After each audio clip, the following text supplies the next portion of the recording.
Jujutsu Kaisen के इस episode में हम देखने वाले हैं हाजिमे काशिमो वर्सेस हकारी की फाइट। सो अगर आपको इंटरेस्ट है देखते रहिए।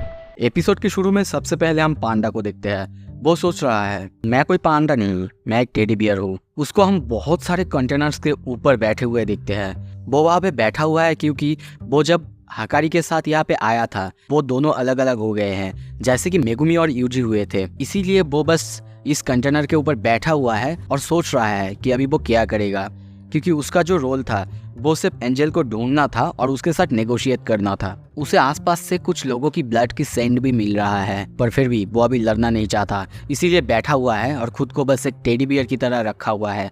तभी देखते हैं वो रोल करते करते नीचे गिरता है। उसी वक्त हम सामने देखते हैं और कोई नहीं, वहाँ पे काशिमो एंटर होता है। वो पांडा को देखते ही सबसे पहले कहता है क्या तुम आसपास के जू से छूट गए हो। पांडा को भी देखते हैं, वो बिल्कुल एक नॉर्मल जानवर की तरह वहाँ पे बिहेव कर रहा था, वहाँ से धीरे धीरे निकलने की कोशिश कर रहा था। पर तभी हम देखते हैं काशिमो कोगाने से पूछता है कि ये एक प्लेयर है, और तभी कोगाने जवाब देता है हाँ ये एक प्लेयर है। और तभी वक्त बर्बाद ना करते हुए काशिमो पांडा के ऊपर बहुत ही खतरनाक वार कर देता है। पांडा को ये समझ में ही नहीं आता और वो समझ ही नहीं पाता कि काशिमो उसके पास आया और उसके ऊपर अटैक किया, और उसे ये भी नहीं पता था कि कोगाने को ऐसे भी इस्तेमाल किया जा सकता है। दूसरी तरफ वो काशिमो की ताकत को देख के बहुत ज़्यादा चौंक रहा था और सोचने लगता है ये प्लेयर बहुत ज़्यादा फास्ट है, और सिर्फ इतना ही नहीं बहुत ज़्यादा पावरफुल भी है। इसके अलावा इसके पास मेगुमी की जो नियो है उसकी तरह इलेक्ट्रिसिटी का ताकत भी है। हम यहाँ पे उन दोनों को लड़ते हुए देखते हैं, पर काशिमो उसे आसानी से बहुत ही बुरी तरह मार रहा था। एक ही पंच में बहुत ही दूर कंटेनर में फेंक देता है। और तभी देखते हैं पांडा अपने आप को गोरिल्ला वाला रूप में चेंज करता है, इससे वो उसके ऊपर हमला करने जाता है। पांडा को देखते हैं वो अपना अनब्लॉकेबल ड्रमिंग बीट का यूज करता है, जिससे काशिमो को एक हिट तो लगता है, पर फिर भी वो उसके अटैक को रोकता है और उसे कम्प्लीमेंट देते हुए कहता है इतना भी बुरा नहीं था, मगर फिर भी तुम मेरे सामने कुछ नहीं। और वो फिर से उस पर हमला कर देता है। उसके एक ही अटैक से पांडा की हालत बहुत ज्यादा खराब होता है, उसके बॉडी से खून निकलने लगता है। काशिमो फिर से कहता है देखो तुम बुरा नहीं हो, तुम सिर्फ एवरेज हो। और ये कहते ही वो उसके ऊपर हमला करता है और उसका एक हाथ वो काइंड ऑफ उखाड़ देता है और उसी हाथ को उसके ऊपर फेंक के उसका जो विजन है उसको ब्लॉक करता है। पांडा सोचता है अगर उसने मेरा विजन ब्लॉक किया है तो शायद वो वैसे ही सामने से अटैक करेगा। पर काशिमो को देखते हैं वो सामने आके पांडा के ऊपर एक के बाद एक पंचेस और किक्स की बरसात कर देता है। काइंड ऑफ उसके पावर के सामने पांडा एक चींटी की तरह था। तभी देखते हैं काशिमो बहुत पावरफुल पंच मारता है पांडा के ऊपर, जिससे वो बहुत दूर जाके कंटेनर के ऊपर जाके गिर जाता है। उसकी हालत बहुत ज्यादा खराब है। और तभी काशिमो उसके ऊपर हंसते हुए कहता है एक्चुअली मैं फिर से कहना चाहूंगा तुम एवरेज नहीं हो, तुम सुपर वीक हो। पर मुझे तुमसे एक चीज पूछना है, क्या तुम सुकुना को जानते हो। ये बात सुन के काइंड ऑफ पांडा चौंकता है और यूजी को बचाने के लिए वो कहता है नहीं मुझे नहीं पता। पर काशिमो कहती है हाँ क्या कहा तुमने जो पॉज लिया अभी बोलने से पहले, ये मुझे बताता है कि तुम जानते हो। अभी बता दो, नहीं तो मैं तुम्हें मार दूंगा, और अगर बता दोगे तो मैं तुम्हें छोड़ दूंगा। तभी पांडा गुस्से में कहता है तुमने अपना शामत खुद बुलाया है।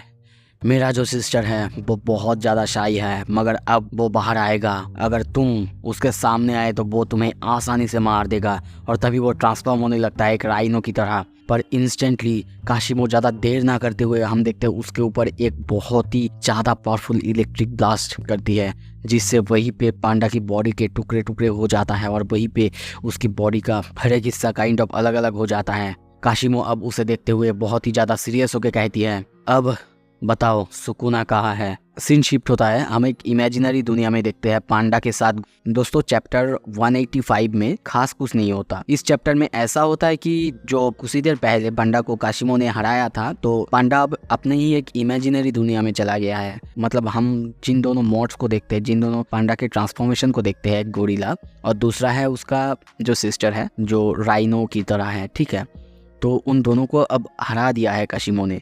इसी बारे में वो अपने ही एक इमेजिनरी दुनिया में सोचता है कि वो दोनों अब उसे छोड़ के जा रहे होते हैं।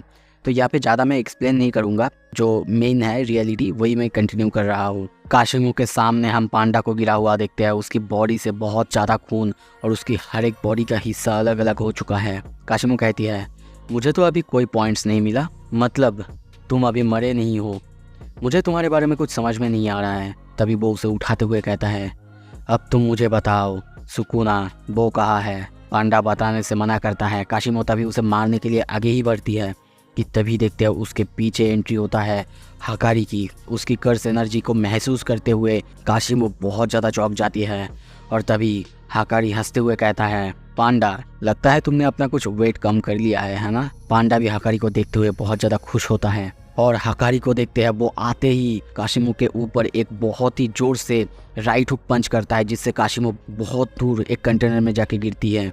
हकारी उसको चांस ना देते हुए उसके पास जाके फिर से उस पर हमला करता है और ऐसे ही एक के बाद एक वो उस पर हमला करते ही जा रहा है। तभी देखते हैं हकारी अब हंसते हुए उससे पूछता है, क्या तुम्हें कुछ फील हुआ? काशिमो देखते हैं उसके नाक से खून तो निकल रहा है पर उसे ज़्यादा कुछ नहीं हुआ है और वो सिर्फ इतना पूछती है, तुम्हारा नाम क्या है? हकारी खुद को इंट्रोड्यूस करता है और कहता है, किंजी हकारी, पर तुम मुझे किन बुला सकते हो।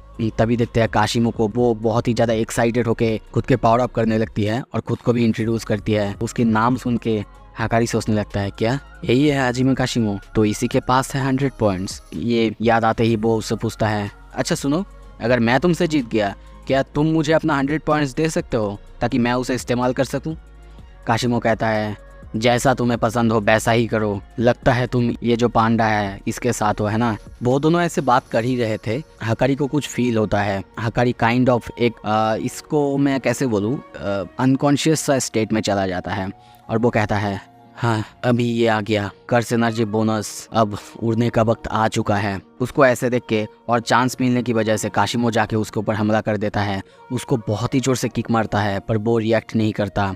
फिर से उसके ऊपर पांच मारता है पर वो रिएक्ट नहीं करता। ऐसा देख के वो सोचने लगते हैं, क्या हो रहा है इसे? चिल्लाते हुए कहता है, मुझे डिसअपॉइंट मत करना। दोस्तों यहाँ पे मैं एक चीज़ ऐड करना चाहूँगा। अभी जो हकारी को कर्स एनर्जी बोनस मिला है, पिछले एपिसोड जिन्होंने देखा है उनको पता होगा कि पिछले एपिसोड में हकारी ने जो जैकपॉट जीता था तो उसके वजह से उसको मतलब unlimited kind of curse energy मिल चुका है। वहीं पे से उसको अभी कर्स एनर्जी का जो बोनस है वो मिल रहा था। सो ये याद रखना, आगे काम आएगा।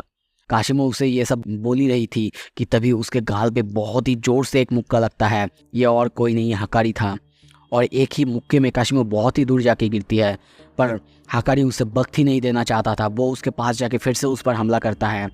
काशिमो को देखते हैं अब उसके मुंह से खून निकल रहा था और वो कहती है, ये बुरा नहीं था। फिर से उठ के वो हकारी के ऊपर एक के बाद एक हमला करने लगती है, पर हकारी को ज़्यादा कुछ नहीं होता। उल्टा हकारी फिर से उस पर हमला करते हुए उसको ज़मीन में बहुत ज़ोर से पटकता है।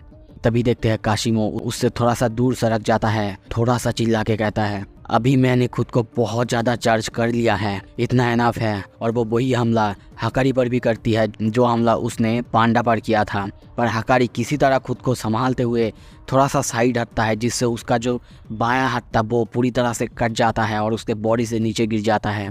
ये देख के काशिमो सोचने लगती है कि शायद अब उसका हाथ ऐसा हो गया है तो शायद वो कुछ नहीं कर पाएगा और वो उसके ऊपर हमला करने के लिए आगे बढ़ती है। पर हम तभी देखते हैं हकारी एक जोर से किक उसके ऊपर मारने के लिए आगे बढ़ता है, जिससे काशिमो बहुत ज़्यादा चौंक जाता है।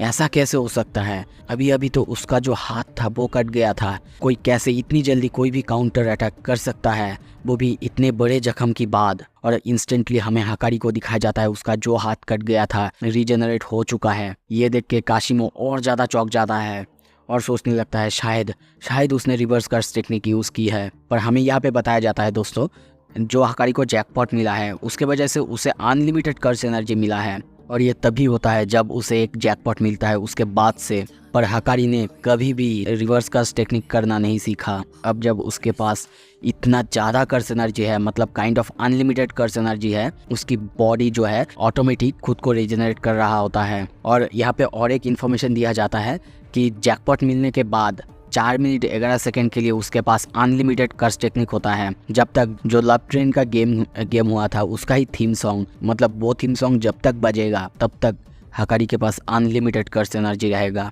मतलब 4 मिनट 11 सेकंड के लिए उसे मारना नामुमकिन है। पर तभी देखते हैं ये सब कहते कहते उसका जो सॉन्ग है वो बंद हो जाता है और उसका कर्स एनर्जी भी धीरे धीरे कम होने लगता है। पर इंस्टेंटली हकारी domain expansion ideal death gamble का यूज़ करता है। और नरेटर हमें यहाँ पे और एक इन्फॉर्मेशन देता है, जब तक हकारी जैकपॉट्स को जीतता रहेगा तब तक वो अपना डोमेन बार बार खोल सकता है। सो इसी के साथ दोस्तों ये एपिसोड यहाँ पे ख़त्म करते हैं। आशा करता हूँ आप सबको पसंद आएगा। अगर पसंद आता है प्लीज़ लाइक कीजिए, शेयर कीजिए।